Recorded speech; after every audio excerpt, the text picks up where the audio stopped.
সংগ্রামী সহযোগিতা সবাই খেলার মতো সংগ্রামী কাজ করবেন। কেউ ধাক্কাধাক্কি করবেন না, কেউ ধাক্কাধাক্কি করবেন না।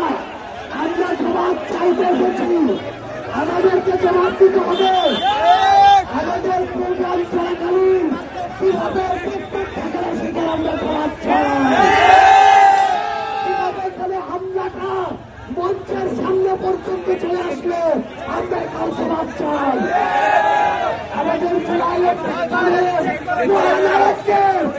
করার উদ্দেশ্যে হামলা করা হয়েছে, নাহিদ ইসলামকে হত্যা করার উদ্দেশ্যে হামলা করা হয়েছে, আমার ভাইদের রক্তাক্ত করা হয়েছে।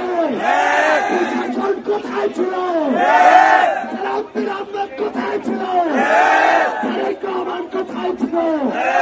আজকে তারেক রহমান যাদের নেতৃত্বে, যাদের কারণে এই বাংলাদেশে ফিরে এসেছে, তাদেরকে উদ্দেশ্য করে, নাহিদ ইসলামকে উদ্দেশ্য করে হত্যার জন্য হামলা করা হয়েছিল।